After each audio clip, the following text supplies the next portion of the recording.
Or, l'économie est dans un état catastrophique. Dans un an, quand nous allons nous réveiller, on va se retrouver dans une situation absolument terrible.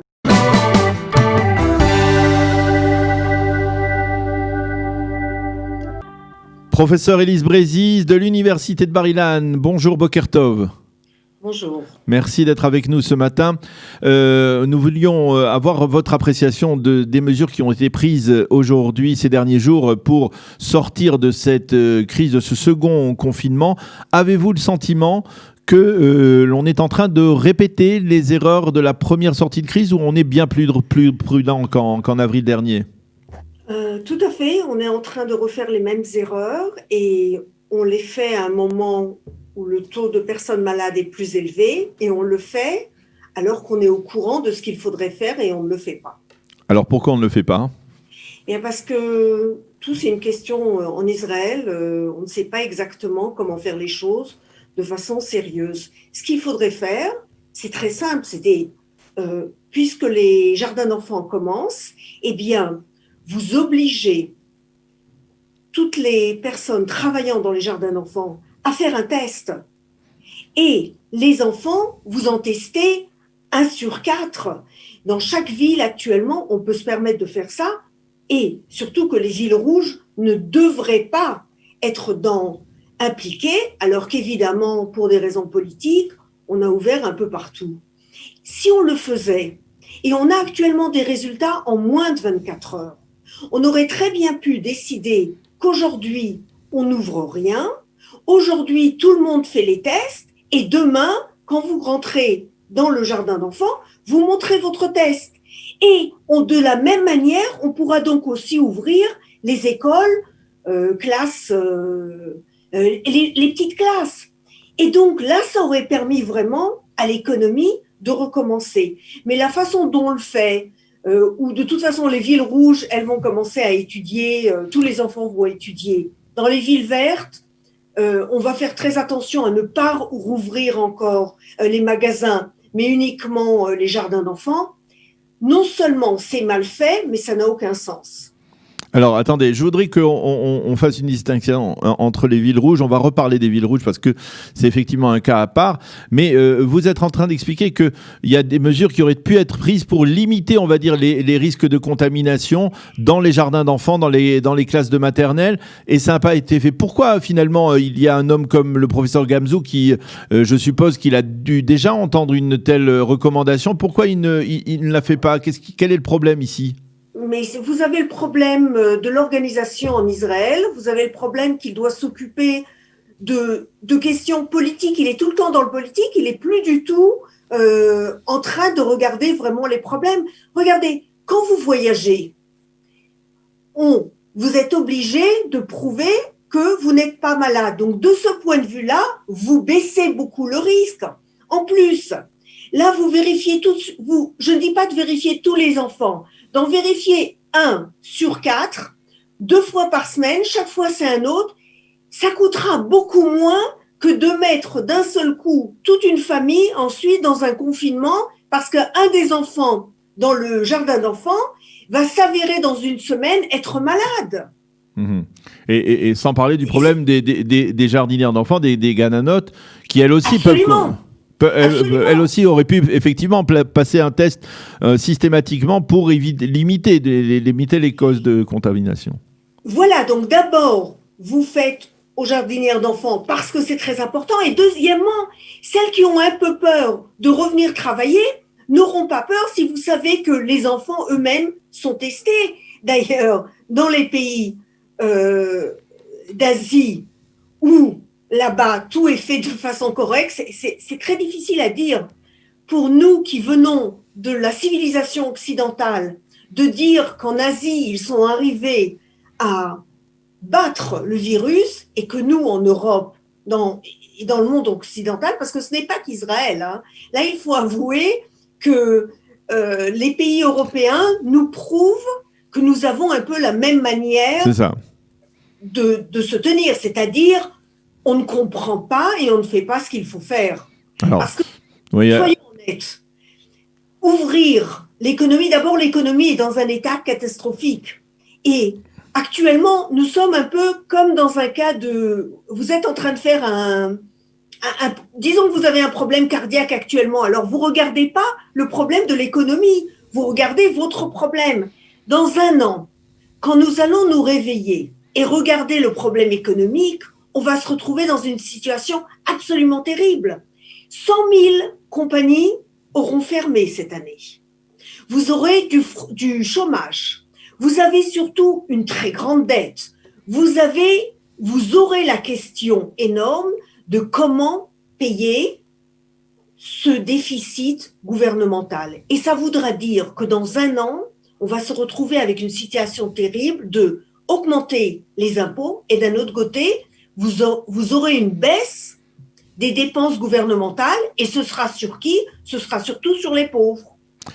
Alors, j'ai du mal à comprendre effectivement. C'est-à-dire, vous parlez de politique, par exemple, à propos de Gamzu, mais c'est pas obligé que lui soit impliqué dans les problèmes politiques. Il est censé être impliqué uniquement dans les problèmes sanitaires. Finalement, qu'est-ce qui cloche dans ces préparatifs de sortie de crise où on est bloqué à chaque fois? On est bloqué par le fait que nous ne savons pas du tout prendre des décisions, s'y tenir et faire les choses telles qu'elles devraient être faites. Parce qu'on aurait très bien pu décider que, par exemple, tous les tests soient faits le dimanche uniquement pour ceux qui recommencent l'école, enfin, qui recommencent le jardin d'enfants. On aurait pu organiser. Nous sommes très mauvais dans l'organisation. Et c'est un problème israélien que nous connaissons très bien. Nous l'appelons même, il y a un mot, ça s'appelle du partage en hébreu. Le jargon. C'est le grand problème d'Israël. Parce que c'est très bien de vouloir recommencer les jardins d'enfants. Et évidemment, je suis pour. Et non seulement je l'aurais ouvert bien avant dans les villes vertes, mais faites-le de façon conséquente. Là, nous restons sans savoir du tout qui est malade et qui ne l'est pas. Alors, au niveau de l'économie, vous dites que on va vers une catastrophe. Depuis le début de la crise, vous nous donnez des taux de sortie de crise au niveau du chômage, du taux de chômage. Vous parliez de 10%, de 12%. Où vous en êtes aujourd'hui? Est-ce que parce que on a l'impression, et là, de ce point de vue-là aussi, puisqu'on fait des comparaisons avec les autres pays, avec la France et d'autres pays, il me semble que notre situation est encore plus grave que dans d'autres pays européens occidentaux. Le taux de chômage, il n'a pas l'air de baisser du tout pour l'instant. C'est exact, mais quand nous regardons les autres pays, il faut comprendre que les autres pays ont décidé une politique un petit peu différente pour le court terme. Et donc, de ce point de vue, alors que je pense que nous avons très mal géré la crise et que nous sommes dans un vrai problème, un problème aussi de société, d'un point de vue économique, on va très mal, mais les autres pays aussi vont très mal. Que ce soit clair. Dans les autres pays, on ne le voit pas encore vraiment parce qu'ils donnent de l'aide. Ils donnent, si vous voulez, beaucoup plus d'oxygène. Alors, chez nous, on voit déjà le problème. Mais à un moment, eux aussi vont devoir arrêter l'oxygène. Et donc, à ce moment-là, on verra qu'il y a beaucoup plus de problèmes chez eux que chez nous. Vous voulez dire que la crise économique, elle n'est pas maintenant, mais elle va intervenir dans les 2-3 prochaines années, 5 prochaines années 2 prochaines années, absolument. Et ça sera une crise d'envergure mondiale, un peu comme celle de 1929 ? Oui, avec des taux quand même un peu plus bas, je l'ai toujours dit. Là-bas, c'était du 30%. Là, on va se retrouver plutôt avec du 10% c'est-à-dire nous aurons perdu 10% du PIB. Nous nous retrouverons avec du chômage à long terme de 10%.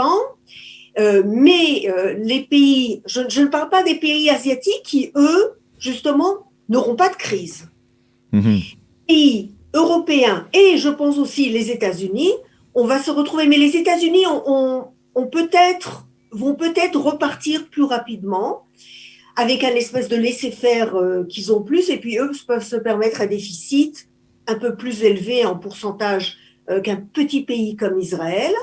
Donc, nous allons à long terme avoir une crise mondiale qui durera. Alors, je me rappelle au début, quand moi je disais 2-3 ans, les gens disaient non, non, en 2021, on s'en sort. Non, ça prendra effectivement 2-3 ans. Et là, je voudrais être optimiste et dire qu'en 2-3 ans, on arrivera à s'en sortir. Mais ça dépend aussi de nous. Donc, le taux de chômage, il va rester autour des 15-18% ou Au départ, oui.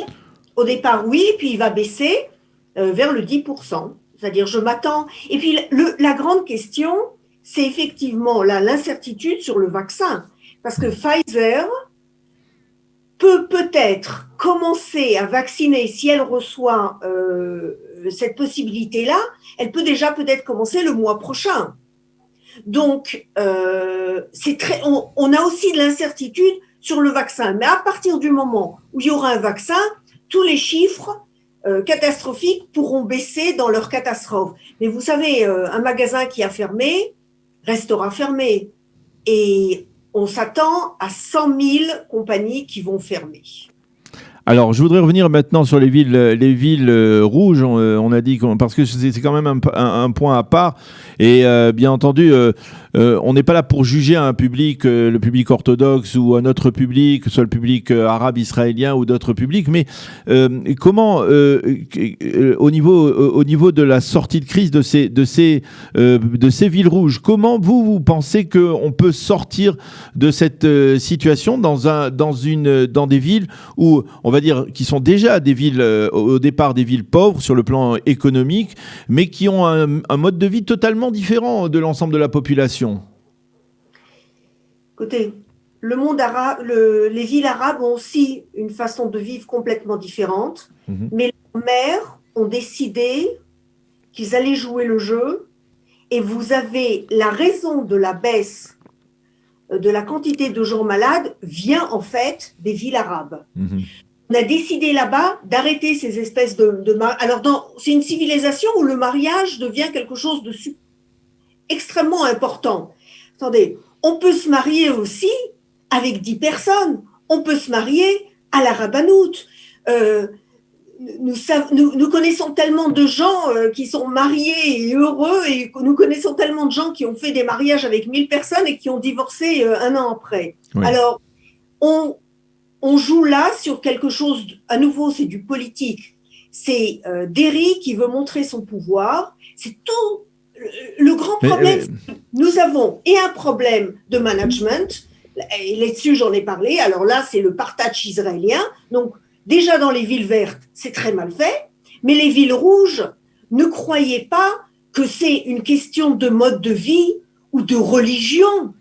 C'est une question de pouvoir politique. De montrer, nous avons le pouvoir et nous allons vous le montrer. Un point, c'est tout. Mais lorsque c'est un rabbin comme le rabbin Kanievski, qui est un homme qui dirige une communauté, on va dire, de plusieurs centaines de milliers de personnes, et qui dit qu'aujourd'hui, pour modifier, c'est-à-dire la poursuite on va dire, de la fermeture des yeshivot, des Talmud Torah, eh bien, risque d'entraver le mode de vie de cette communauté. Est-ce qu'on peut c'est-à-dire... Oui, j'ai un scoop pour vous. Il pas dit parce qu'il est incapable de le dire actuellement. C'est son entourage qui l'a dit.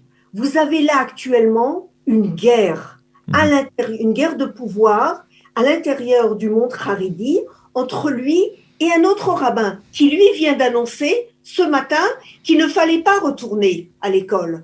Donc vous vous retrouvez exactement comme dans un monde italien du 19e siècle où ce sont la question de qui a le plus grand pouvoir. Aucun rapport avec le judaïsme. Je vous demande d'ouvrir le Shulchan Aruch et de voir où dit-on qu'il faut absolument retourner dans une école où 50% sont malades alors que vous pouvez très bien étudier à la maison avec votre parent. Il faut très bien comprendre que nous nous retrouvons actuellement devant une des questions essentielles de la survie d'Israël.